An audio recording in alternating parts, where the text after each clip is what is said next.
ನಿಗೂಢ ರಹಸ್ಯವಾದ ಧರ್ಮಸ್ಥಳದ ಕಾಡು. ಪಾಯಿಂಟ್ 7ರಲ್ಲೂ ಏನೂ ಇಲ್ಲ, ಮುಂದೇನು?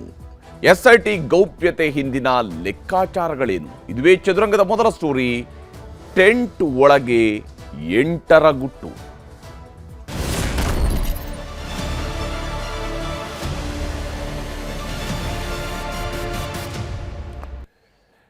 ಪಾಯಿಂಟ್ ನಂಬರ್ 6ರಲ್ಲಿ ನಿನ್ನೆ ಅಗಿತಾ ಇದ್ದಂತಹ ಸಂದರ್ಭದಲ್ಲಿ ಮನುಷ್ಯನ ಮೂಳೆಗಳು ಸಿಕ್ಕಿದ್ದು. ಅದಾದ ನಂತರ ಪ್ರತಿ ಪಾಯಿಂಟನ್ನು ಅಗೆಯುವ ಸಂದರ್ಭದಲ್ಲೂ ಕೂಡ ಅದಕ್ಕೆ ಟೆಂಟನ್ನು ಹಾಕಿ ಅದರ ಮೂಲಕವಾಗಿ ಗೌಪ್ಯತೆಯನ್ನು ಕಾಪಾಡಿಕೊಳ್ಳುವುದರ ಕಡೆಗೆ ಹೊರಟಿದೆ SIT ತಂಡ. ಯಾಕಂದರೆ ಇಡೀ ಪ್ರಕರಣ ಅತ್ಯಂತ ಸೂಕ್ಷ್ಮವಾಗಿದೆ.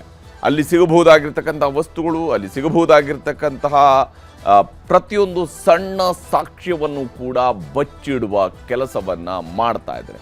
ಅಂದರೆ ಅವೆಲ್ಲವನ್ನು ಕೂಡ ಗೌಪ್ಯವಾಗಿಟ್ಟುಕೊಂಡು ಆ ಗೌಪ್ಯತೆಯನ್ನು ಕಾಪಾಡಿಕೊಂಡು, ಯಾಕಂದರೆ ಈ ಕೇಸ್ ಸಾರ್ವಜನಿಕವಾಗಿ ತನಿಖೆಗೆ ಒಳಪಡಬೇಕಾದ ಕೇಸ್ ಖಂಡಿತವಾಗ್ಲೂ ಕೂಡ ಅಲ್ಲ. ಇದು ಬಹಳ ಗೌಪ್ಯವಾಗಿ ನಡಿಬೇಕಾಗತ್ತೆ. ಪ್ರತಿಯೊಂದು ನಿಖರ ಸಾಕ್ಷಿಯನ್ನು ಕಲೆ ಮಾಡಬೇಕಾಗತ್ತೆ. ಪ್ರತಿಯೊಂದು ನಿಖರ ಸಾಕ್ಷ್ಯಗಳನ್ನು ಹುಡುಕಬೇಕಾಗತ್ತೆ. ಈ ಕಾರಣಕ್ಕಾಗಿ ಅದನ್ನು ಬಹಳ ಗೌಪ್ಯವಾಗಿಟ್ಟಿದೆ SIT.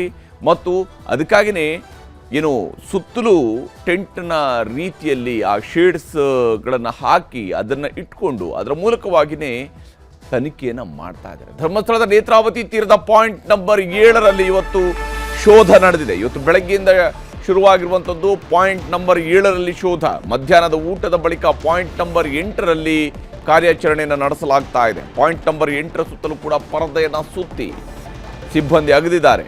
ಟೆಂಟ್ ರೀತಿಯಲ್ಲಿ ಪರದೆಯನ್ನು ಸುತ್ತಿದ್ದಾರೆ. ಅದಾದ ನಂತರ ಅಗಿತಾ ಇದ್ದಾರೆ. ಮಿನಿ JCB ಕಾರ್ಮಿಕರನ್ನು ಬಳಸಿಕೊಂಡು ಅಗಿತಾ ಇದ್ದಾರೆ ಸಿಬ್ಬಂದಿ. ಅಲ್ಲಿ ಕೂಡ ಅಷ್ಟೇ, ಮೊದಲಿಗೆ 3 ಅಡಿಗಳವರೆಗೆ ನೋಡ್ತಾರೆ, ಅಲ್ಲಿ ಏನಾದರೂ ಕುರುಹು ಸಿಗುತ್ತಾ. ನಂತರ ಮತ್ತೆ 3 ಅಡಿಯನ್ನು ತೆಗೆದು ನೋಡ್ತಾರೆ, ಅಲ್ಲಿ ಏನಾದರೂ ಕುರುಹು ಸಿಗುತ್ತಾ. ಆನಂತರ ಮತ್ತೊಂದು ಬಾರಿ ಕನ್ಫರ್ಮೇಷನನ್ನು, ಅಂದರೆ ಇಲ್ಲಿ ಮುಂದುವರಿಸಬೇಕಾ ಬೇಡವಾ ಅನ್ನೋಂಥನ್ನು ನೋಡೋದಕ್ಕೆ ಮತ್ತೊಂದು ಬಾರಿ ಕನ್ಫರ್ಮೇಷನ್ ಮಾಡ್ಕೊಳ್ತಾರೆ. ಅಲ್ಲಿ ಯಾವ್ದಾದ್ರು ಕುರುಹುಗಳು ಸಿಗ್ತಾವ ಅಂತೇಳಿ. ಸಿಕ್ಕಿಲ್ಲ ಅಂತೇಳಿ ಆದಾಗ ಅದನ್ನು ಕ್ಲೋಸ್ ಮಾಡಿ ನಂತರ ಮುಂದಿನ ಒಂದು ಪಾಯಿಂಟ್ ಕಡೆಗೆ ಸಾಗ್ತಾ ಇರುವಂಥದ್ದು. ನಾವು ಕಾರ್ಯಾಚರಣೆ ನಡೆಸ್ತಾ ಇರುವಂತಹ ಪ್ರದೇಶಗಳನ್ನ ನೋಡ್ತಾ ಇದ್ವಿ. ಅಧಿಕಾರಿಗಳು ಕಾಡಿನ ಒಳಗಡೆ ಓಡಾಡ್ತಾ ಇರುವಂಥದ್ದು, ಕಾರ್ಮಿಕರು ಕಾಡಿನ ಒಳಗಡೆ ಓಡಾಡ್ತಾ ಇರುವಂಥದ್ದು. ಹಾಗೆಯೇ ಅಲ್ಲಿ ಹಂತ ಹಂತವಾಗಿ ಆ ಒಂದು ಸಮಾಧಿಗಳನ್ನು ಅಗಿಬೇಕಾಗತ್ತೆ. ಆ ಕೆಲಸವನ್ನು ಈಗ ಮಾಡ್ತಾ ಇದ್ದಾರೆ. ಈಗ ನಾವು ನೋಡ್ತಾ ಇರುವಂಥದ್ದು ಪಾಯಿಂಟ್ ನಂಬರ್ 8ರಲ್ಲಿ ಕಂಡು ಬರ್ತಾ ಇರುವಂತಹ ದೃಶ್ಯ. ಅಲ್ಲೂ ಕೂಡ ಈಗಾಗಲೇ ಒಂದು ಹಿಟಾಚಿಯನ್ನು, ಮಿನಿ ಹಿಟಾಚಿಯನ್ನು ಅಲ್ಲಿಗೆ ತರಿಸ್ಕೊಂಡು ಅದರ ಮೂಲಕವಾಗಿ, ಯಾಕಂದರೆ ಮೇಲಿನ ಪ್ರದೇಶವನ್ನು ಸವರುವಂತಹ ಕೆಲಸವನ್ನು ಈ ಹಿಟಾಚಿ ಮೂಲಕ ಮಾಡ್ತಾ ಇದ್ದಾರೆ. ಅದಾದ ನಂತರ ಅವಶ್ಯಕತೆ ಬಿದ್ದಾಗ 3 ಅಡಿ ಅಥವಾ 4 ಅಡಿ ತನಕ ಒಮ್ಮೆ ಗುಂಡಿ ತೋಡದ ನಂತರ ಅಲ್ಲಿ ಏನೂ ಸಿಕ್ಕಿಲ್ಲ ಅಂತೇಳಿ ಆದಾಗ ನಂತರ ಹಿಟಾಚಿಯನ್ನು ಬಳಕೆ ಮಾಡಿಕೊಡ್ತಾರೆ. ಇಲ್ಲಿ ಪಾಯಿಂಟ್ ನಂಬರ್ 8ರಲ್ಲಿ ಈಗ ಮರದ ಬೇರುಗಳು ಅಡ್ಡ ಬಂದಿದ್ದಾವೆ. ಹೀಗಾಗಿ ಯಾಕಂದರೆ ಅಲ್ಲಿ ಸಮಾಧಿ ಮಾಡಿದ ನಂತರವೂ ಕೂಡ ಹಲವು ಆಗಿರುವಂತಹ ಸಾಧ್ಯತೆ ಇರೋದ್ರಿಂದಾಗಿ ಮರದ ಬೇರುಗಳು ಹರಿದಾಡಿರ್ತವೆ. ಆ ಮರದ ಬೇರುಗಳು ಸಿಕ್ಕಾಕೊಂಡಿರೋದ್ರಿಂದಾಗಿ ಅಲ್ಲೀಗ ಕಾರ್ಯಾಚರಣೆಯನ್ನು ನಡೆಸೋದಕ್ಕೆ ಬೇಕಾಗಿ ಹಿಟಾಚಿಯನ್ನು ಬಳಕೆ ಮಾಡಿಕೊಳ್ತಾ ಇದ್ದಾರೆ. ಹೀಗೆ ಹಂತ ಹಂತವಾಗಿ ಪ್ರತಿಯೊಂದು ಅಂಶವನ್ನು ಕೂಡ ಗಮನದಲ್ಲಿ ಇಟ್ಟುಕೊಂಡು ಈಗ ಕಾರ್ಯಾಚರಣೆಯನ್ನು ನಡೆಸಲಾಗ್ತಾ ಇದೆ.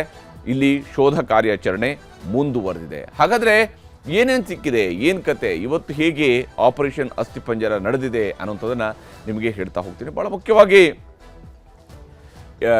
ಟೆಂಟ್ ಒಳಗೆ 8ರ ಗುಟ್ಟು ಬಚ್ಚಿಟ್ಟುಕೊಂಡಿದೆ. ಅಲ್ಲಿ ಏನಿದೆ ಅನ್ನೋಂಥದ್ದನ್ನು ನೋಡಬೇಕು. ಪಾಯಿಂಟ್ ನಂಬರ್ 7ರಲ್ಲಿ ಹುಡುಕಾಡಿದೆ SIT ಟೀಮ್. ಇವತ್ತು ಹುಡುಕಾಟ ನಡೆಸಿರುವಂಥದ್ದು, ಮೊದಲಿಗೆ ನಡೆಸಿರುವಂಥದ್ದು ಪಾಯಿಂಟ್ ನಂಬರ್ 7ರಲ್ಲಿ. ನಿನ್ನೆ ಪಾಯಿಂಟ್ ನಂಬರ್ 6 ಮುಗಿಸಿದ್ರು. ನಿನ್ನೆ ಇಡೀ ದಿವಸ ಕೇವಲ 1 ಪಾಯಿಂಟ್ನಲ್ಲಿ ಮಾತ್ರ ಅಗಿಲಾಯಿತು. ಆದರೆ ಇವತ್ತು 2ನೇ ಪಾಯಿಂಟ್ನಲ್ಲಿ ಆಲ್ರೆಡಿ ಅಗಿತಾ ಇದ್ದಾರೆ.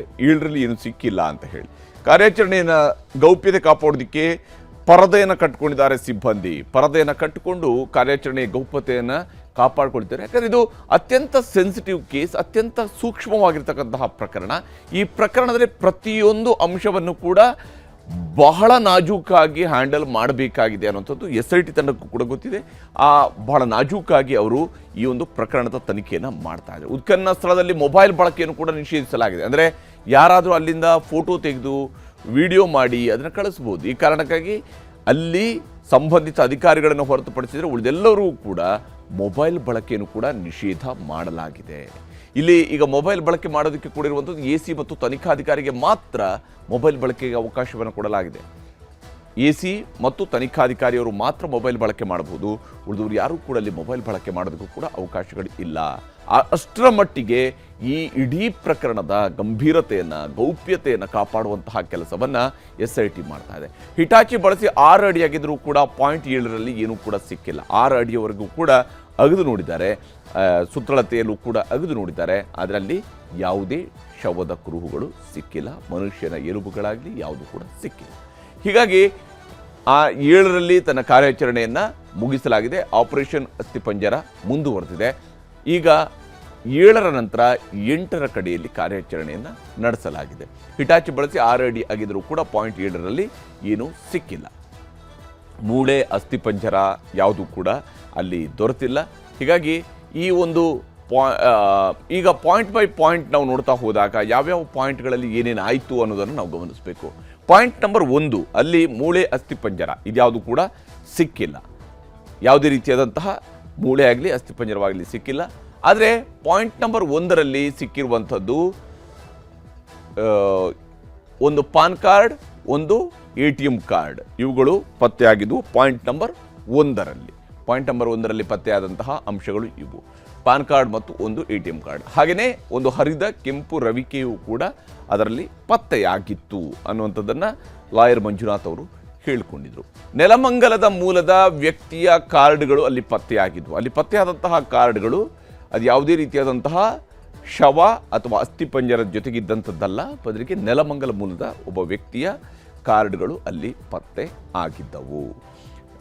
ಇನ್ನು ಆದರೆ ಇದಾದ ನಂತರ ಪಾಯಿಂಟ್ ನಂಬರ್ 2ರಲ್ಲಿ ಅಲ್ಲಿ ಕಾರ್ಯಾಚರಣೆ ನಡೆಸಲಾಯಿತು. 2ನೇ ದಿವಸದ ಕಾರ್ಯಾಚರಣೆಯ ಸಂದರ್ಭದಲ್ಲಿ, ಬುಧವಾರದಂದು ನಡೆದಂತಹ ಕಾರ್ಯಾಚರಣೆಯ ಸಂದರ್ಭದಲ್ಲಿ ಪಾಯಿಂಟ್ ನಂಬರ್ 2ರಲ್ಲಿ ಅಗಿಯಲಾಯಿತು.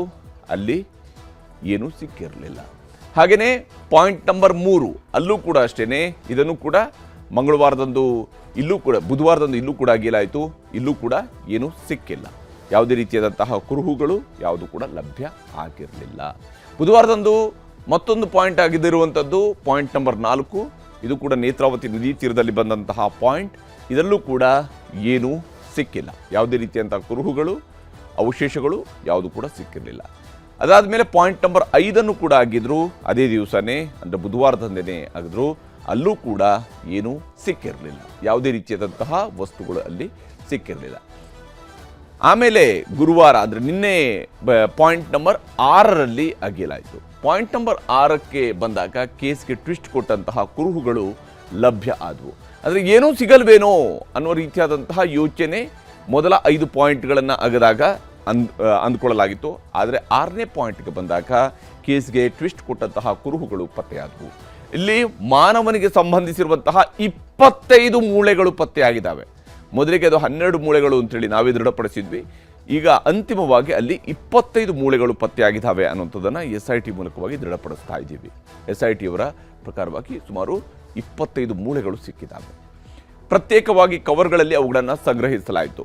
ಪ್ರತಿ ಹಂತದ ಅಂದರೆ ಪ್ರತಿ ಭಾಗದನ್ನು ಕೂಡ ಸಪ್ರೇಟ್ ಆಗಿ ಅವರು ಬಹುತೇಕ ತುಂಬಿಸಿದಂತೆ ಕಾಣ್ತಾ ಇತ್ತು. ಕವರ್ಗಳಲ್ಲಿ ಸಂಗ್ರಹಿಸಿದ್ದಾರೆ.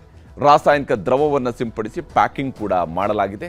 ಯಾಕಂದರೆ ಇಲ್ಲಿ ಇದಾದ ನಂತರ ಆ ಪ್ರತಿಯೊಂದು ವಸ್ತುವನ್ನು ಕೂಡ ಬಹಳ ನಾಜೂಕಾಗಿ ಹ್ಯಾಂಡಲ್ ಮಾಡಬೇಕಾಗುತ್ತೆ. ಆ ನಿಟ್ಟಿನಲ್ಲಿ ರಾಸಾಯನಿಕ ದ್ರವವನ್ನು ಸಿಂಪಡಿಸಿ ಪ್ಯಾಕಿಂಗ್ ಕೂಡ ಮಾಡಲಾಗಿದೆ. ಇದಾದ ನಂತರ ಏನೂ ಸಿಕ್ಕಿಲ್ಲ. ಪಾಯಿಂಟ್ ನಂಬರ್ 7ಕ್ಕೆ ಬಂದಾಗ ಅಲ್ಲೂ ಕೂಡ ಏನೂ ಸಿಕ್ಕಿಲ್ಲ. ಅದು ಇವತ್ತು ಬೆಳಗ್ಗಿಂದ ಶುರುವಾಗಿರತಕ್ಕಂತಹ ಕಾರ್ಯಾಚರಣೆ. 6 ಅಡಿ ಅಗೆದ್ರೂ ಕೂಡ ಏನೂ ಸಿಕ್ಕಿಲ್ಲ.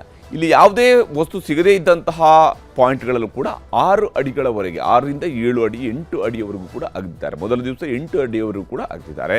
ಅದಾದ ನಂತರ 6 ಅಡಿಯವರೆಗೆ ಅಗೆದು ನೋಡಿದ್ದಾರೆ. ಏನು ಸಿಕ್ಕಿಲ್ಲ ಅಂತೇಳಿ ಕನ್ಫರ್ಮ್ ಆದ ನಂತರ ಮುಂದಿನ ಪಾಯಿಂಟ್ ಕಡೆಗೆ ಹೋಗಿದ್ದಾರೆ. ಇಲ್ಲಿ ಈಗಾಗಲೇ ಪಾಯಿಂಟ್ ನಂಬರ್ 6ರಲ್ಲಿ ಸಿಕ್ಕಿರ್ತಕ್ಕಂತಹ ಮೂಳೆಗಳ ವಿಚಾರಕ್ಕೆ ಬಂದಾಗ ಪಾಯಿಂಟ್ ನಂಬರ್ 6ರಲ್ಲಿ ಸಿಕ್ಕಂತಹ ಮೂಳೆಗಳನ್ನು ಪ್ರಯೋಗಾಲಯಕ್ಕೆ ಶಿಫ್ಟ್ ಮಾಡಲಾಗಿದೆ. SIT ತಂಡ ಇಮಿಡಿಯೇಟ್ ಆಗಿ, ಯಾಕಂದರೆ ಇವುಗಳನ್ನು ಸಂಗ್ರಹಿಸಿದ ತತ್ಕ್ಷಣಕ್ಕೇ ಅದನ್ನು ಪ್ರಯೋಗಾಲಯಕ್ಕೆ ರವಾನೆ ಮಾಡ್ತಾ ಇದ್ದಾರೆ. ಅದನ್ನು SIT ಕಚೇರಿಗೆ ತಂದು ಇಟ್ಕೊಳ್ಳುವಂಥ ಕೆಲಸವನ್ನು ಮಾಡ್ತಾ ಇಲ್ಲ, ಬದಲಿಗೆ ನೇರವಾಗಿ ಪ್ರಯೋಗಾಲಯಕ್ಕೆ ಶಿಫ್ಟ್ ಮಾಡಲಾಗ್ತಿದೆ. ಮಣಿಪಾಲದ KMC ಆಸ್ಪತ್ರೆಯ ಪ್ರಯೋಗಾಲಯಕ್ಕೆ ಈ ಮೂಳೆಗಳನ್ನು ಈಗ ರವಾನಿಸಲಾಗಿದೆ. ಅಲ್ಲಿಂದ ನೇರವಾಗಿ ಈಗ ಅದನ್ನು ಮಣಿಪಾಲದ KMC ಆಸ್ಪತ್ರೆಯ ಪ್ರಯೋಗಾಲಯಕ್ಕೆ ರವಾನೆ ಮಾಡಲಾಗಿದೆ. 5 ಹಲ್ಲುಗಳು, ದವಡೆ ಮೂಳೆ, 2 ತೊಡೆಯ ಮೂಳೆಗಳು, ಬುರುಡೆಯ ಚೂರುಗಳು ಕೂಡ ಇದರಲ್ಲಿ ಸೇರಿಕೊಂಡಿದ್ದಾವೆ ಅಂತ. ಅಂದರೆ ಒಬ್ಬ ಮನುಷ್ಯನ ಬಗೆಗಿನ ಬಹಳಷ್ಟು ಡೀಟೇಲಿಂಗ್ ಇದರಲ್ಲಿ ಸಿಕ್ಕಿದೆ, ಬಹಳಷ್ಟು ಡೀಟೇಲ್ ಆಗಿರ್ತಕ್ಕಂತಹ ಮೂಳೆಗಳು ಸಿಕ್ಕಿದೆ. ಆದರೆ ಬಹುತೇಕ ಇದು ಈ ಸ್ವರೂಪದಲ್ಲಿ ಸಿಕ್ಕಿದೆ ಅಂತ ಹೇಳಿದರೆ ಬಹುತೇಕ ಇದು ಕನಿಷ್ಠ 20 ವರ್ಷಗಳಿಂದ ಹಿಂದೆ ಆಗಿರಬಹುದೇನೋ ಅನ್ನುವಂಥ ಅನುಮಾನವನ್ನು ಹುಟ್ಟಿಸಿರುವಂಥದ್ದು. KMC ಆಸ್ಪತ್ರೆ ಪರೀಕ್ಷೆಯ ನಂತರ ಬೆಂಗಳೂರಿಗೆ ಇದನ್ನು ರವಾನಿಸುವಂತಹ ಸಾಧ್ಯತೆ ಇದೆ. ವಿಶೇಷವಾದಂತಹ ತನಿಖೆಯನ್ನು ನಡೆಸುವಂತಹ ಕಾರಣಕ್ಕಾಗಿ ಬೆಂಗಳೂರಿನ ವಿಧಿವಿಜ್ಞಾನ ಪ್ರಯೋಗಾಲಯಕ್ಕೂ ಕೂಡ ಇದನ್ನು ಕಳಿಸಿ ಎಲ್ಲದರ ಬಗ್ಗೆಯೂ ಕೂಡ ಪರೀಕ್ಷೆಯನ್ನು ನೆರವೇರಿಸಲಾಗುತ್ತೆ. ಇದು ಪಾಯಿಂಟ್ ನಂಬರ್ 6ರಲ್ಲಿ ಸಿಕ್ಕಿರ್ತಕ್ಕಂತಹ ಮೂಳೆಗಳಿಗೆ ಸಂಬಂಧಿಸಿರ್ತಕ್ಕಂತಹ ವಿಚಾರ. ಹೀಗೆ ಪಾಯಿಂಟ್ ನಂಬರ್ 7ರ ನಂತರ ಇಲ್ಲಿ ಇದೇ ಸಂದರ್ಭದಲ್ಲೇ ಪಂಚಾಯಿತಿಯವರಿಂದ ಒಂದು ರಿಪೋರ್ಟನ್ನು ಕೇಳಿದ್ದಾರೆ, SIT ತಂಡ ಕೇಳಿದೆ. ಯಾಕಂದರೆ ಪಂಚಾಯಿತಿಯವರು ಈ ಪಾಯಿಂಟ್ಗಳನ್ನು ಗುರುತಿಸಿದ ನಂತರ ದೂರುದಾರ ನಾನು ಇಂತಿಂಥ ಕಡೆಗಳಲ್ಲಿ ಹೂತಿದ್ದೀನಿ ಅಂತ ಹೇಳಿದ ಸಂದರ್ಭದಲ್ಲಿ ಪಂಚಾಯಿತಿಯವರು ಒಂದಿಷ್ಟು ವಿಚಾರ ಹೇಳೋಕ್ಕೆ ಶುರು ಮಾಡಿದರು. ನಮ್ಮಲ್ಲಿ ಸ್ಮಶಾನ ಇರಲಿಲ್ಲ, ನಮ್ಮಲ್ಲಿ ಕೆಲವೊಬ್ಬರದ್ದನ್ನು ನಾವು ಅಲ್ಲೆಲ್ಲ ಹೂತಿದ್ದೀವಿ, ನೇತ್ರಾವತಿ ನದಿ ತೀರದಲ್ಲಿ ಹೂತಿದ್ದೀವಿ, ಈ ಥರದಲ್ಲೆಲ್ಲ ಹೇಳಿಕೆಗಳು ಬರೋದಕ್ಕೆ ಶುರು ಆದವು. ಧರ್ಮಸ್ಥಳ ಗ್ರಾಮ ಪಂಚಾಯಿತಿಯಿಂದ ಸಮಗ್ರ ವರದಿಯನ್ನು SIT ತಂಡ ಕೇಳಿದೆ. ಈ ಗೊಂದಲಗಳು ಬೇಕಿಲ್ಲ, ಇಲ್ಲಿ ಗೊಂದಲಗಳು ಸೃಷ್ಟಿ ಆಗಬಾರ್ದು ಅನ್ನೋಂಥ ಕಾರಣಕ್ಕಾಗಿ 1985ರಿಂದ 2000ವರೆಗೆ, ಅಂದರೆ ಇಲ್ಲಿಗೆ ಲೆಕ್ಕ ಹಾಕಿದರೆ ಸರಿಸುಮಾರು 40 ವರ್ಷಗಳ ರಿಪೋರ್ಟನ್ನು ಈಗ ಮಾಡ್ತಾ ಇರುವಂಥದ್ದು. 40 ವರ್ಷಗಳ ಹಿಂದಿನಿಂದಲೂ ಕೂಡ ಎಲ್ಲೆಲ್ಲಿ ಶವ ಹೂತಿಟ್ಟಿದ್ದೀರಿ ಅನ್ನುವಂಥದ್ರ ಬಗ್ಗೆ ಸಂಪೂರ್ಣ ವರದಿ ನೀಡುವಂತೆ ಗ್ರಾಮ ಪಂಚಾಯಿತಿ PDOಗೆ ಕೇಳಲಾಗಿದೆ. SIT ಕಡೆಯಿಂದ ಗ್ರಾಮ ಪಂಚಾಯಿತಿಯ PDO ಬಳಿ ಕೇಳಿದ್ದಾರೆ. 40 ವರ್ಷಗಳ ಹಿಂದಿನಿಂದಲೂ ಕೂಡ ಎಲ್ಲೆಲ್ಲಿ ಹೂಳಲಾಗಿದೆ, ಅನಾಥ ಶವಗಳನ್ನು ಎಲ್ಲೆಲ್ಲಿ ಹೂಳಲಾಗಿದೆ ಅಂತ ಹೇಳಿ. ಯಾಕಂದರೆ ಈ ಅನಾಥ ಶವಗಳನ್ನು ಎಲ್ಲೆಲ್ಲೋ ಹೂಳೋದಕ್ಕೆ ಆಗೋದಿಲ್ಲ. ಯಾಕೆ ಹೂಳೋಕ್ಕೆ ಆಗೋದಿಲ್ಲ ಅಂತ ಹೇಳಿದ್ರೆ, ಅನಾಥ ಶವಗಳಾದರೂ ಕೂಡ ಅದು ರಿಪೋರ್ಟ್ ಆಗಿರಬೇಕು, ಪೊಲೀಸರ ಸಮ್ಮುಖದಲ್ಲಿ ರಿಪೋರ್ಟ್ ಆಗಿರಬೇಕು, ಗ್ರಾಮ ಪಂಚಾಯತ್ ರಿಪೋರ್ಟ್ ಮಾಡಿರಬೇಕು. ಹಾಗೆಯೇ ಇವರು ಪರ್ಟಿಕ್ಯುಲರ್ ಆದಂಥ ಜಾಗದಲ್ಲಿ ಹೂತಿರಬೇಕು. ಯಾವ ಸಂದರ್ಭದಲ್ಲಿ ಹೂಳಲಾಗಿದೆ ಅಂದರೆ ಯಾವ ಕಾರಣಕ್ಕಾಗಿ ಯಾವ ಸಂದರ್ಭದಲ್ಲಿ ಹೂಳಲಾಗಿದೆ, ಹೂತಿರುವ ಶವಗಳ ಸಂಖ್ಯೆ ಎಷ್ಟು, ನೀವು ಎಷ್ಟು ಶವಗಳನ್ನು ಹೂತಿಟ್ಟಿದ್ದೀರಿ. ಯಾಕಂದರೆ ಅಂಕಿಅಂಶ ಇರಲೇಬೇಕು. ಗ್ರಾಮ ಪಂಚಾಯತ್ ಬಳಿಯಲ್ಲಿ ರುದ್ರಭೂಮಿ ಮಂಜೂರಾಗಿದ್ದು ಯಾವ ಕಾಲದಲ್ಲಿ ರುದ್ರಭೂಮಿಯಲ್ಲಿ ಮಂಜೂರಾಗಿದೆ ಅಂತೇಳಿ, ರುದ್ರಭೂಮಿ ಬರೋ ಮುನ್ನ ಎಲ್ಲಿ ಹೂಳಲಾಗಿತ್ತು, ಎಲ್ಲಿ ಶವಗಳನ್ನು ಹೂಳಲಾಗ್ತಾ ಇತ್ತು ರುದ್ರಭೂಮಿ ಬರೋದಕ್ಕಿಂತ ಮುಂಚಿತವಾಗಿ ಅನ್ನುವಂಥದ್ದು.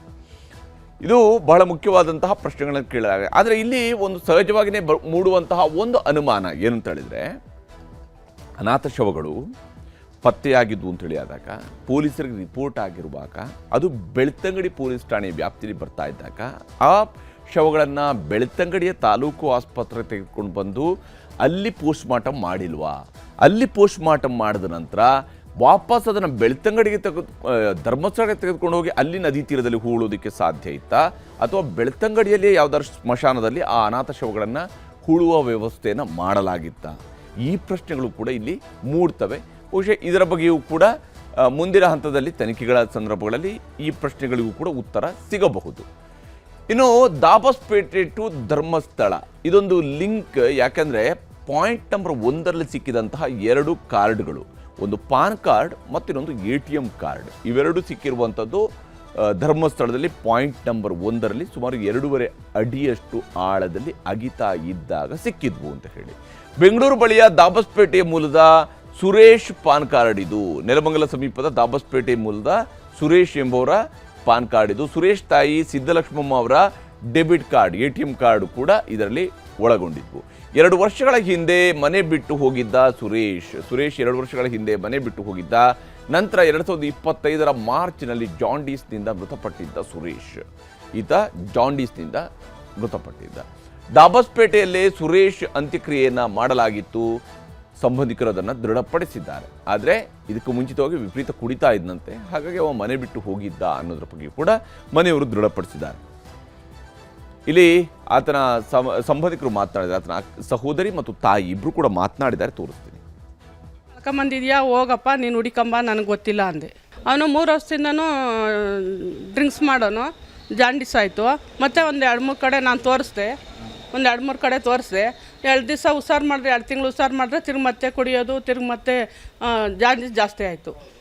ತಿರ್ಗಿ ಹೋಗಿ ಹುಷಾರನ್ನೇ ಮಾಡ್ಕೊಂಬ, ನೀನು ಎಲ್ಲ ಹುಡುಗರ ಜೊತೆಗೆ ಹೋಗೆಲ್ಲ ಹಿಂಗೆ ಮಾಡ್ಕೊಂಬರ್ತೀಯ ಅಂತ ನಾನು ಬೈದು ಆಚೆಗೆ ಹಾಕ್ತೆ. 3 ವರ್ಷ ಆಚೆಗೆ ಹಾಕ್ತೆ.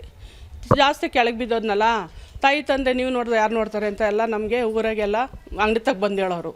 ಆಯಿತು ಎತ್ತಿದ ಕಿಚ್ಕಿನ್ನೇನು ಅಂತ ತಂದು ಮನೆಗೆ ಹಾಕ್ಕೊಂಡು 1 ವರ್ಷ ಅನ್ನ ಹಾಕ್ತೆ ಇಲ್ಲೇನೆ. 1 ವರ್ಷ ನೋಡಿ ಇಲ್ಲೇ ಸತ್ತಿದ್ದು. ಈಗ ಅಂತ್ಯ ಸಂಸ್ಕಾರ ಎಲ್ಲಿ ಮಾಡಿದ್ದೀರಾ? ಲಕ್ಕೂರಲ್ಲಿ ನಮ್ಮ ಅಪ್ಪಾರು ತೋಟದಲ್ಲೇ. ನೆನ್ನೆ ರಾತ್ರಿ ಬಂದಿರು ಪೊಲೀಸ್ನವರು. ಕಂಪ್ಲೇಂಟ್ ಆಗಿಲ್ಲ, ನಮ್ಮ ಲಾಕ್ ಮಾಡಿಸ್ಬಿಟ್ಟೆ ನಾನು. ಅವ್ನು ಕಳೆದೋಯ್ತು ಅನ್ನುವಾಗಲೇ ನಾನು ಲಾಕ್ ಮಾಡಿಸ್ಬಿಟ್ಟೆ. ಸರ್ ಅವ್ನು ಕಳ್ಕೊಂಡಿರ್ಬೋದು ಸರ್. ಅವನು ಟ್ರಿಪ್ ಹೋಗ್ತಿದ್ದ, ಹುಡುಗರ ಜೊತೆಲ್ಲ ಟ್ರಿಪ್ ಹೋಗ್ತಿದ್ದ, ಕಳೆದೋಗಿದೆ ಅಂತಲೂ ನಮ್ಮ ಅಮ್ಮನ ಹತ್ರ ಒಂದ್ಸಲ ಹೇಳಿದ್ದಾನೆ. ಅದಾದಮೇಲೆ ಡೆಬಿಟ್ ಕಾರ್ಡ್ ಎಲ್ಲ ನಾವು ಇದು ಬ್ಲಾಕ್ ಮಾಡಿಸಿದ್ದೀವಿ ಸರ್. ಅದು ನಿಮ್ಮ ತಾಯಿ ಡೆಬಿಟ್ ಕಾರ್ಡ್ ಅವರು ಹೀಗೆ ಆತನ ಮನೆಯವರು ಕೂಡ ಅತ್ಯಂತ ಸ್ಪಷ್ಟವಾಗಿ ಏನೇನಾಗಿದೆ ಏನು ಕಥೆ ಅನ್ನೋದನ್ನು ವಿವರಿಸಿದ್ದಾರೆ. ಇನ್ನು ಇಲ್ಲಿ ಮುಂದುವರಿದು 8ರಲ್ಲಿದೆಯೇ ಮೂಳೆಗಳು ಅನ್ನುವಂಥದ್ದು.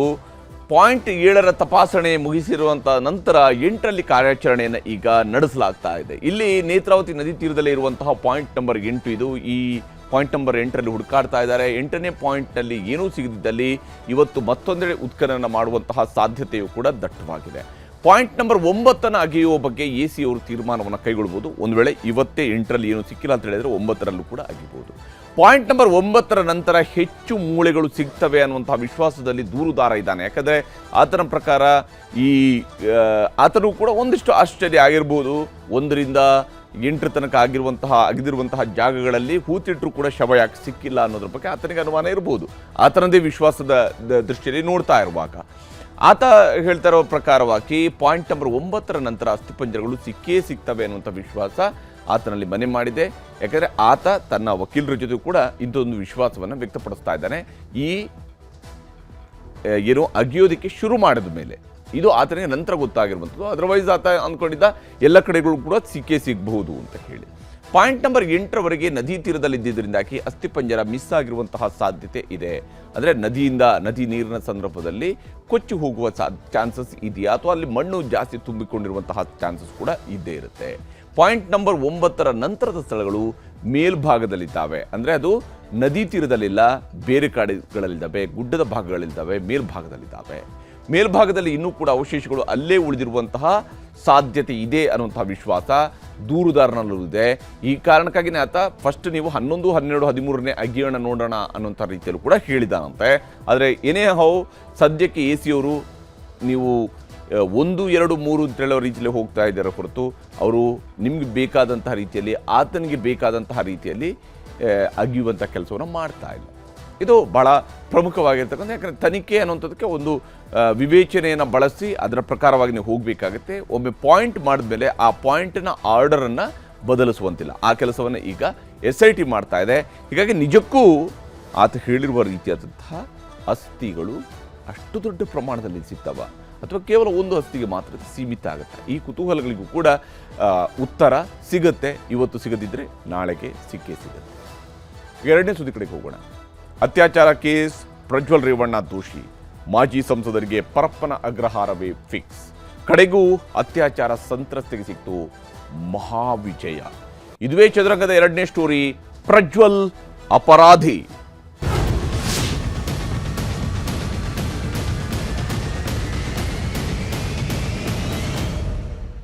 ಪ್ರಜ್ವಲ್ ರೇವಣ್ಣನಿಗೆ ಬಯಸಿದ್ದೆಲ್ಲವೂ ಸಿಕ್ಕಿತ್ತು. ಆತ ಬಯಸಿದಂತಹ ರಾಜಕೀಯದ ಉತ್ತರಾಧಿಕಾರಿ ಸ್ಥಾನವೂ ಕೂಡ ಸಿಕ್ಕಿತ್ತು. ಆದರೆ ಆತ ಮಾಡಿರ್ತಕ್ಕಂತಹ ಕೃತ್ಯದಿಂದಾಗಿ ಈಗ ಜೈಲು ಶಿಕ್ಷೆಯನ್ನು ಅನುಭವಿಸ್ತಾ ಇದ್ದಾನೆ, ಜೈಲಿನಲ್ಲಿ ಕುಳಿತಿದ್ದಾನೆ. ಮನೆ ಕೆಲಸದಾಕೆಯ ಮೇಲೆ ಅತ್ಯಾಚಾರ ಎಸಗಿರ್ತಕ್ಕಂತಹ ವಿಕೃತಿಯನ್ನು ಮೆರೆದಿದ್ದ ಈ ಪ್ರಜ್ವಲ್ ರೇವಣ್ಣ ಅನ್ನುವಂಥದ್ದು, ಪ್ರಜ್ವಲ್ ರೇವಣ್ಣನ ಈಗ ದೋಷಿ ಅಂತೇಳಿ ಜನಪ್ರತಿನಿಧಿಗಳ ಕೋರ್ಟ್ ತೀರ್ಪು ಕೊಟ್ಟಿದೆ. ನಾಳೆ ಶಿಕ್ಷೆ ಪ್ರಮಾಣ ಪ್ರಕಟಗೊಳ್ಳೋದಿದೆ. ದೋಷಿ ಅಂತ ತೀರ್ಪು ಬರ್ತಾ ಇದ್ದಂತಲೇ ಗಳಗಳನೆ ಹತ್ತಿದ್ದಾನಂತೆ ಪ್ರಜ್ವಲ್ ರೇವಣ್ಣ. ಮಾಡಬಾರ್ದನ್ನು ಮಾಡಿದರೆ ಆಗಬಾರದು ಆಗುತ್ತೆ ಅನ್ನುವಂತಹ ಮಾತನ್ನು ಸಾಮಾನ್ಯ ಜನ ಹೇಳ್ತಾರೆ. ಇದು ಪ್ರಜ್ವಲ್ ರೇವಣ್ಣನ ವಿಚಾರದಲ್ಲಿ ಯಥಾ ಪ್ರಕಾರ ಅನ್ವಯ ಆಗುತ್ತೆ.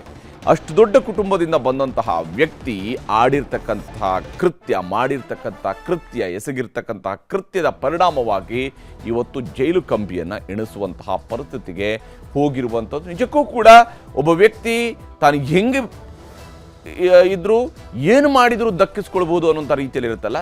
ಇಲ್ಲದೆ ಹೋದರೆ ಮನೆ ಕೆಲಸದ ಆಕೆಯನ್ನು, ಅದು ಆಲ್ಮೋಸ್ಟ್ ತನ್ನ ತಾಯಿ ವಯಸ್ಸಿನ ಮಹಿಳೆಯೊಬ್ಬಳ ಮೇಲೆ ಈ ರೀತಿಯಾದಂತಹ ದುಷ್ಕೃತ್ಯವನ್ನು ಎಸಗಿದ್ದಾನೆ ಅಂತೇಳಿ ಆದರೆ ಅದು ಅತ್ಯಂತ ಬೀಭತ್ಸವಾಗಿರುವಂಥದ್ದು. ಈಗ ಆತನ ವಿರುದ್ಧ ಇದ್ದಂತಹ ಆರೋಪ ಈಗ ಸಾಬೀತಾಗಿದೆ, ಆತನನ್ನು ಅಪರಾಧಿ ಅಂತೇಳಿ ಕೋರ್ಟ್ ಹೇಳಿದೆ. KR ನಗರ ಮೂಲದ ಮಹಿಳೆಯ ಅತ್ಯಾಚಾರ ಕೇಸ್ನಲ್ಲಿ ಪ್ರಜ್ವಲ್ ರೇವಣ್ಣ ದೋಷಿ ಅಂತ ಇವತ್ತು ಕೋರ್ಟ್ ಹೇಳಿರುವಂಥದ್ದು. ನೋಡಿ, ಯಾವಾಗ ಪೆನ್ ಡ್ರೈವ್ನಲ್ಲಿದ್ದಂತಹ ದೃಶ್ಯಗಳು ವೈರಲ್ ಆದವು, ಆಲ್ಮೋಸ್ಟ್ 1 ತಿಂಗಳು ಈತ ತಲೆಮರೆಸ್ಕೊಂಡಿದ್ದ, ದೇಶ ಬಿಟ್ಟು ಪರಾರಿಯಾಗಿದ್ದ. ಆಗಲೇ ಗೊತ್ತಾಗಿತ್ತು ಈತ ಅಪರಾಧಿ ಕೃತ್ಯವನ್ನು ಎಸಗಿದ್ದಾನೆ ಅನ್ನುವಂಥ ಅನುಮಾನ ಬಲವಾಗಿತ್ತು. ಈಗ ಜನಪ್ರತಿನಿಧಿಗಳ ಕೋರ್ಟ್ ನಾಳೆ ಶಿಕ್ಷೆಯ ಪ್ರಮಾಣವನ್ನು ಪ್ರಕಟಿಸುತ್ತೆ. ಅಲ್ಲಿ ಕೋರ್ಟ್ನಲ್ಲಿ ಈ ವಿಚಾರದಲ್ಲಿ ವಾದ ಪ್ರತಿವಾದ ಎಲ್ಲವೂ ಕೂಡ ನಡೆದ ನಂತರ ಆತನ ವಿರುದ್ಧದ ಚಾರ್ಜಸ್ ಏನಿತ್ತಲ್ಲ, ಪ್ರಜ್ವಲ್ ರೇವಣ್ಣ ವಿರುದ್ಧದ ಚಾರ್ಜಸ್, ಅವೆಲ್ಲವನ್ನು ಕೂಡ ಪ್ರೂವ್ ಮಾಡಲಾಗಿದೆ. ಅವೆಲ್ಲವೂ ಕೂಡ ಪ್ರಾಸಿಕ್ಯೂಷನ್ ಕಡೆಯಿಂದ ಪ್ರೂವ್ ಆಗಿದೆ. ಅಪರಾಧಿ ಅಂತ ತೀರ್ಪು ಬರ್ತಾ ಇದ್ದಂತೆ ಕೋರ್ಟ್ನಲ್ಲಿ ಪ್ರಜ್ವಲ್ ರೇವಣ್ಣ ಕಣ್ಣೀರು ಹಾಕಿದ್ದಾನೆ. ಆದರೆ ಈತ ಅತ್ಯಾಚಾರ ಎಸಗಿದ್ದಂತಹ ಆ ಮಹಿಳೆ ಅದೆಷ್ಟು ಕಣ್ಣೀರು ಹಾಕಿರ್ಬೋದು ಅವತ್ತು. ಈತ ಈಗ ಕೋರ್ಟ್ನಲ್ಲಿ ಕಣ್ಣೀರು ಹಾಕ್ತಾ ಇದ್ದಾನೆ. ಬೇಸರದಿಂದ ಕೋರ್ಟ್ನಲ್ಲಿ ಕೂತಿದ್ದ ಪ್ರಜ್ವಲ್ನನ್ನ ಪರಪ್ಪನ ಅಗ್ರಹಾರಕ್ಕೆ ಶಿಫ್ಟ್ ಮಾಡಲಾಗಿದೆ. ಎಲ್ಲವೂ ಇತ್ತು ಈತನಲ್ಲಿ, ಆದರೆ ಈ ರೀತಿಯಾದಂತಹ ಕೃತ್ಯದ ಕಾರಣಕ್ಕಾಗಿ ಇವತ್ತು ಜೈಲು ಕಂಬಿಯನ್ನು ಎಣಿಸಬೇಕಾದಂತಹ ಸ್ಥಿತಿಗೆ ಪ್ರಜ್ವಲ್ ರೇವಣ್ಣ ಬಂದು ನಿಂತಿರುವಂಥದ್ದು. ಬೇಸರದಿಂದ ಕೋರ್ಟ್ನಲ್ಲಿ ಕೂತಿದ್ದ ಈತ ನಂತರ ಪ್ರಜ್ವಲ್ ರೇವಣ್ಣನನ್ನು ಪರಪ್ಪನ ಅಗ್ರಹಾರಕ್ಕೆ ಶಿಫ್ಟ್ ಮಾಡಿದ್ದಾರೆ. ಕಳೆದ 14 ತಿಂಗಳಿನಿಂದಲೂ ಕೂಡ ಪರಪ್ಪನ ಅಗ್ರಹಾರ ಜೈಲಿನಲ್ಲಿ ಮಾಜಿ ಸಂಸದ ಇದ್ದಾನೆ. ಒಬ್ಬ ಜನಪ್ರತಿನಿಧಿಯಾಗಿ ತಾನು ಒಂದು ರಾಜಕೀಯವಾಗಿ ಸಿಕ್ಕಿರುವಂಥ ಅದ್ಭುತವಾದಂಥ ಅವಕಾಶ ಈ ವ್ಯಕ್ತಿಗೆ ಇತ್ತು. ಆ ಅವಕಾಶವನ್ನು, ಒಂದು ಸುದೀರ್ಘ ರಾಜಕೀಯ ಜೀವನವನ್ನು ಕಟ್ಟಿಕೊಳ್ಳೋದಕ್ಕೆ ಅವಕಾಶ ಇತ್ತು. ಆದರೆ ತನ್ನ ಕಾಮಾಂಧತೆಯಿಂದ ಈ ರೀತಿಯಾದಂತಹ ಜೈಲು ಶಿಕ್ಷೆಯನ್ನು ಅನುಭವಿಸಬೇಕಾದಂಥ ಪರಿಸ್ಥಿತಿಗೆ ಈತ ಬಂದಿದ್ದಾನೆ. ಇದರ ವಿರುದ್ಧ ಇರುವಂತಹ ಪ್ರಕರಣದ ಡೀಟೇಲನ್ನು ನೋಡ್ತಾ ಹೋದಾಗ 2024 ಮೇ 5ರಂದು CID ಸೈಬರ್ ಕ್ರೈಮ್ ಠಾಣೆಯಲ್ಲಿ ದೂರು ದಾಖಲಾಗಿತ್ತು. ಈತನ ವಿರುದ್ಧ ದಾಖಲಾಗಿದ್ದಂತಹ ದೂರು ಮೈಸೂರು ಜಿಲ್ಲೆ KR ನಗರ ಮೂಲದ ಸಂತ್ರಸ್ತೆ ನೀಡಿದಂತಹ ದೂರಿನ ಅನ್ವಯವಾಗಿ ಈತನ ವಿರುದ್ಧ ಪ್ರಕರಣವನ್ನು ದಾಖಲಿಸಿಕೊಳ್ಳಲಾಗಿತ್ತು. 2024 ಡಿಸೆಂಬರ್ 31ರಿಂದ ಕೋರ್ಟ್ನಲ್ಲೂ ಕೂಡ ಇದರ ಬಗ್ಗೆ ವಿಚಾರಣೆ ಶುರುವಾಗಿತ್ತು. ಅಂದರೆ SIT ತಂಡ ಚಾರ್ಜ್ ಶೀಟನ್ನು ಸಲ್ಲಿಕೆ ಮಾಡಿತ್ತು. ಕೋರ್ಟ್ಗೆ ಸುಮಾರು 2,000 ಪುಟಗಳ ಚಾರ್ಜ್ ಶೀಟ್ ಸಲ್ಲಿಸಿತ್ತು SIT. ಈ ಒಂದು ಪ್ರಕರಣದ ವಿಶೇಷ ತನಿಖೆಯನ್ನು ನಡೆಸಿದಂತಹ SIT ತನ್ನ ಚಾರ್ಜ್ ಶೀಟನ್ನು ಸಲ್ಲಿಕೆ ಮಾಡಿತ್ತು. 123 ಸಾಕ್ಷಿಗಳನ್ನು ಸಂಗ್ರಹಿಸಲಾಗಿತ್ತು. 23 ಸಾಕ್ಷಿಗಳ ವಿಚಾರಣೆಯನ್ನು ಕೂಡ ನಡೆಸಲಾಗಿತ್ತು. ಅಂದರೆ ಪ್ರಭಾವ ಇದೆ, ತಾನು ಮಾಡಿದ್ದೇ ಆಟ ಅನ್ನುವಂಥ ರೀತಿಯಲ್ಲಿ ವರ್ತಿಸಿದಂತಹ ವ್ಯಕ್ತಿಗೆ ಭಾರತದ ಕಾನೂನು ಎಷ್ಟು ದೊಡ್ಡದು ಮತ್ತು ಅದರ ವ್ಯಾಪ್ತಿ ಎಷ್ಟು ದೊಡ್ಡದು, ಅದು ಹೇಗೆ ಯಾವುದೇ ರೀತಿಯಾದಂತಹ ಮೇಲೆ ಕೆಳಗೆ ಅನ್ನೋಂಥನ್ನು ನೋಡದೆ ಅದು ಕೆಲಸ ನಿರ್ವಹಿಸುತ್ತೆ ಅನ್ನುವಂಥದ್ದಕ್ಕೆ ಭಾರತದ ನ್ಯಾಯಾಂಗ ವ್ಯವಸ್ಥೆಯ ಮೇಲೆ ನಾವು ಇಟ್ಟಿರುವಂತಹ ನಂಬಿಕೆಗಳೇನಿದಾವಲ್ಲ, ಸಾಮಾನ್ಯ ಜನರು ಇಟ್ಕೊಂಡಿರುವಂತಹ ನಂಬಿಕೆಗಳಿದಾವಲ್ಲ, ಅದು ಇವತ್ತು ಬಹಳ ಪ್ರಮುಖವಾಗಿರುತ್ತದೆ. ವಿಡಿಯೋ ಕ್ಲಿಪ್ಗಳ ಬಗ್ಗೆ FSL ವರದಿಗಳ ಉಲ್ಲೇಖವನ್ನು ಕೂಡ ಮಾಡಲಾಗಿತ್ತು. ಈತ ಆ ಅತ್ಯಾಚಾರ ಎಸಗಿದ್ದು ಮಾತ್ರ ಅಲ್ಲದೆ ಅದನ್ನು ವಿಡಿಯೋ ಕ್ಲಿಪ್ ಮಾಡ್ಕೊಂಡಿದ್ದ. ಆ ಮೂಲಕ ತನ್ನ ಕೃತ್ಯಕ್ಕೆ ತಾನೇ ಸಾಕ್ಷ್ಯವನ್ನು ಒದಗಿಸುವಂತಹ ಕೆಲಸವನ್ನು ಮಾಡ್ತಾನೆ. ತನ್ನ ಕೃತ್ಯಕ್ಕೆ ತಾನೇ ಸಾಕ್ಷ್ಯವನ್ನು ಒದಗಿಸ್ತಾನಲ್ಲ, ಅದು ಸಂತ್ರಸ್ತೆಯ ಹೇಳಿಕೆಯಲ್ಲೂ ಕೂಡ ಪ್ರಜ್ವಲ್ ಅಪರಾಧಿ ಕೃತ್ಯಗಳು ದೃಢಪಟ್ಟಿದ್ವು. ಯಾಕಂದರೆ ಅದರಲ್ಲಿ ಅದರ ವಾಯ್ಸ್, ಅದಕ್ಕೆ ಸಂಬಂಧಪಟ್ಟಂತಹ ಪ್ರತಿಯೊಂದು ಡೀಟೇಲ್ಗೂ ಕೂಡ ಹೋಗಲಾಗಿದೆ. SIT ಆ ಪ್ರತಿಯೊಂದನ್ನು ಕೂಡ ಹುಡುಕಿದೆ ಈ ಪ್ರಕರಣಕ್ಕೆ ಸಂಬಂಧಿಸಿದಂತೆ. ಪ್ರಜ್ವಲ್ ರೇವಣ್ಣನ ವಿರುದ್ಧದ ಈ ಆರೋಪಗಳೆಲ್ಲವೂ ಕೂಡ ಸಂತ್ರಸ್ತೆಯ ಹೇಳಿಕೆಯಲ್ಲೂ ಕೂಡ ಪ್ರಜ್ವಲ್ ಅಪರಾಧಿ ಅನ್ನುವಂಥದ್ದು, ಆತನ ಅಪರಾಧ ಕೃತ್ಯ ದೃಢವಾಗಿದೆ. ಈ ಅಪರಾಧಿ ಕೃತ್ಯ ದೃಢವಾಗಿದೆ. ಹೀಗಾಗಿ ಆತನನ್ನು ದೋಷಿ ಅಂತ ಹೇಳಿ ಕೋರ್ಟ್ ಹೇಳಿದೆ. ಪ್ರಜ್ವಲ್ಗೆ ಇಷ್ಟಕ್ಕೆ ಮಾತ್ರ ಆಗಿಲ್ಲ, ಈತನಿಗೆ ಶಿಕ್ಷೆ ಇನ್ನು ಪ್ರಕಟ ಆಗುವಂಥದ್ದಿದೆ. ಯಾವ್ಯಾವ ಸೆಕ್ಷನ್ಗಳು ಈತನ ವಿರುದ್ಧ ದಾಖಲಾಗಿದೆ ಅಂದರೆ ಈ ಪ್ರಕರಣದಲ್ಲಿ ದಾಖಲಾಗಿರುವಂತಹ ಸೆಕ್ಷನ್ಗಳು, ಇದರಲ್ಲಿ ಯಾವ್ಯಾವ ಸೆಕ್ಷನ್ಗಳು beyond the reasonable doubt prove ಆಗಿದೆ ಅನ್ನೋಂಥದ್ದನ್ನ ಕೋರ್ಟ್ ಈಗಾಗಲೇ ತನ್ನ ತೀರ್ಪನ್ನು ಹೇಳಿದೆ. ಹೀಗಾಗಿ ಈ ಯಾವ್ಯಾವ ಸೆಕ್ಷನ್ಗಳ ಅಡಿಯಲ್ಲಿ ಶಿಕ್ಷೆಯ ಪ್ರಮಾಣ ನಿಗದಿಯಾಗುತ್ತೆ ಅಂತ ನೋಡಬೇಕು. ಇದರ ಮ್ಯಾಕ್ಸಿಮಮ್ 10 ವರ್ಷ ಅಥವಾ ಅದಕ್ಕಿಂತಲೂ ಹೆಚ್ಚು ಅಂದರೆ ಜೀವಾವಧಿ ಶಿಕ್ಷೆಯವರೆಗೂ ಕೂಡ, ಮಿನಿಮಮ್ 10 ವರ್ಷದಿಂದ ಜೀವಾವಧಿ ಶಿಕ್ಷೆಯವರೆಗೂ ಇರುವಂತಹ ಸೆಕ್ಷನ್ಗಳ ಅಡಿಯಲ್ಲೂ ಕೂಡ ಪ್ರಕರಣ ದಾಖಲಾಗಿದೆ ಈತನ ವಿರುದ್ಧ. ಮಹಿಳೆಯ ಮೇಲೆ ಪದೇ ಪದೇ ಅತ್ಯಾಚಾರ 10 ವರ್ಷ ಅಥವಾ ಜೀವಾವಧಿ ಶಿಕ್ಷೆಯನ್ನು ವಿಧಿಸಬಹುದಾಗಿರುವಂತಹ ಸೆಕ್ಷನ್ 376 ಸಬ್ ಕ್ಲಾಸ್ 2, ಇನ್ನು ಸೆಕ್ಷನ್ 376 ಸಬ್ ಕ್ಲಾಸ್ 2 ಸಬ್ ಕ್ಲಾಸ್ K ಪ್ರಕಾರವಾಗಿ ಪ್ರಾಬಲ್ಯದ ಸ್ಥಾನದಲ್ಲಿ ಇದ್ದು ಅತ್ಯಾಚಾರ. ನೋಡಿ, ತಾನು ಮನೆಯ ಒಡೆಯನಾಗಿದ್ದುಕೊಂಡು ಮನೆ ಕೆಲಸದ ಆಕೆಯ ಮೇಲೆ ನಡೆಸಿರುವಂತಹ ಅತ್ಯಾಚಾರ. 10 ವರ್ಷ ಜೈಲು ಅಥವಾ ಜೀವಾವಧಿ ಶಿಕ್ಷೆಯನ್ನು ವಿಧಿಸಬಹುದು ಈ ಒಂದು ಸೆಕ್ಷನ್ನ ಅಡಿಯಲ್ಲೂ ಕೂಡ. ಇನ್ನು ಸೆಕ್ಷನ್ 354 ಸಬ್ ಕ್ಲಾಸ್ ಎ, ಅದರಲ್ಲಿ ಲೈಂಗಿಕ ಅನುಕೂಲಕ್ಕಾಗಿ ಆತ ಬೇಡಿಕೆಯನ್ನು ಇಟ್ಟಿರತಕ್ಕಂತಹದ್ದು. ಆ ಅಪರಾಧಕ್ಕಾಗಿ 3 ವರ್ಷ ಜೈಲು ಶಿಕ್ಷೆ ಹಾಗೂ ದಂಡವನ್ನು ವಿಧಿಸುವಂತಹ ಅವಕಾಶ ಇದೆ. ಈ ಸೆಕ್ಷನ್ ಕೂಡ ಈತನ ವಿರುದ್ಧ ದಾಖಲಾಗಿದೆ. ಬಟ್ಟೆ ಹಿಡಿದು ಎಳೆದಾಡಿ ಕಿರುಕುಳ ಕೊಟ್ಟಿರುವಂತಹ ಅಪರಾಧ 3 ವರ್ಷದಿಂದ 7 ವರ್ಷದವರೆಗಿನ ಶಿಕ್ಷೆ ಇರುವಂತಹ ಸೆಕ್ಷನ್ 354 ಸಬ್ ಕ್ಲಾಸ್ ಬಿ, 3 ವರ್ಷದಿಂದ ಕನಿಷ್ಠ 3ರಿಂದ ಗರಿಷ್ಠ 7 ವರ್ಷದವರೆಗೆ ಶಿಕ್ಷೆಯನ್ನು ವಿಧಿಸಬಹುದಾಗಿರುವಂತಹ ಪ್ರಕರಣ.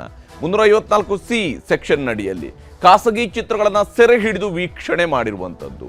ಅಂದರೆ ತಾನು ಎಸಗಿರ್ತಕ್ಕಂಥ ಆ ಕೃತ್ಯ ಸಂದರ್ಭದಲ್ಲಿ ವಿಡಿಯೋ ರೆಕಾರ್ಡ್ ಮಾಡಿ ಅದನ್ನು ನಂತರ ವೀಕ್ಷಣೆ ಮಾಡುವಂಥದ್ದು. 1 ರಿಂದ 3 ವರ್ಷದವರೆಗೆ ವಿಸ್ತರಿಸಬಹುದಾಗಿರ್ತಕ್ಕಂತಹ ಶಿಕ್ಷೆ. ಆ ಶಿಕ್ಷೆಯೂ ಕೂಡ ಈತನ ವಿರುದ್ಧ ದಾಖಲಾಗಿರುವಂತಹ ಸೆಕ್ಷನ್ಗಳಲ್ಲಿ ಅಡಕವಾಗಿದ್ದಾವೆ.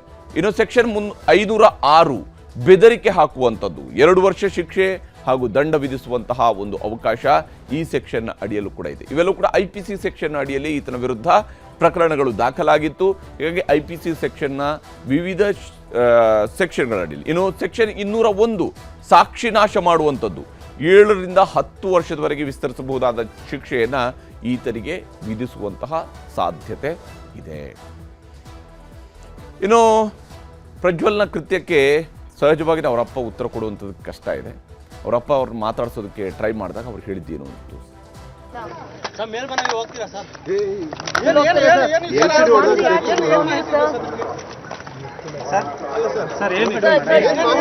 ದೋಷಿ ಅಂತ ಬಂದಿದೆ, ಏನಾದ್ರು ಮೇಲ್ಮನವಿ ದೋಷಿ ಅಂತ ಬಂದಿದೆ, ಏನಾದ್ರು ಮೇಲ್ಮನವಿ ತೀರ್ಪು ಏನಾದ್ರು ನೋಡಿದ್ರೆ ಸರ್, ಕೇಳಿದ್ರೆ ಏನು ಕನ್ನಡ್ತಾ ಇದ್ದೀರಾ ಸರ್?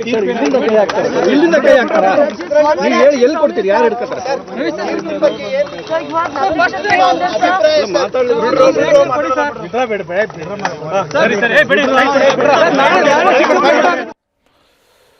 ಹೀಗೆ ರೇವಣ್ಣ ಅವರು ಯಾವುದೇ ರೀತಿಯಂಥ ಪ್ರತಿಕ್ರಿಯೆಯನ್ನು ಕೊಡದೆ ನಿರ್ಗಮಿಸಿದ್ದಾರೆ. ಸಹಜವಾಗಿ ಯಾವುದೇ ತಂದೆಗೂ ಕೂಡ ತನ್ನ ಮಗನ ಇಂತಹ ಕೃತ್ಯದ ಬಗ್ಗೆ, ರೇವಣ್ಣ ಈ ರಾಜ್ಯದಲ್ಲಿ ಮಂತ್ರಿಯಾಗಿ ಸುದೀರ್ಘ ವರ್ಷಗಳ ಕಾಲ ಕೆಲಸ ಮಾಡಿದಂಥವ್ರು, ಅವ್ರ ಮೇಲೂ ಕೂಡ ಇಲ್ಲಿ ಆರೋಪಗಳಿದ್ವು, ಅವ್ರನ್ನೂ ಕೂಡ ಜೈಲಿಗೆ ಕಳಿಸಲಾಗಿತ್ತು. ಆದರೆ ಅವರ ವಿರುದ್ಧದ ಪ್ರಕರಣಗಳು ಇನ್ನೂ ಕೂಡ ವಿಚಾರಣೆಯ ಹಂತಕ್ಕೆ ಬಂದಿಲ್ಲ ಅಲ್ಲಿ. ಆದರೆ ಪ್ರಜ್ವಲ್ ರೇವಣ್ಣನ ದೋಷಿ ಅಂತೇಳಿ ಇವತ್ತು ಕೋರ್ಟ್ ತನ್ನ ತೀರ್ಪನ್ನು ಕೊಟ್ಟಿದೆ. ಶಿಕ್ಷೆಯ ಪ್ರಮಾಣ ನಾಳೆ ನಿರ್ಣಯ ಆಗುವಂಥದ್ದಿದೆ. ಇದಾಗಿತ್ತು ಇವತ್ತಿನ ಚದುರಂಗ. ನಮಸ್ಕಾರ.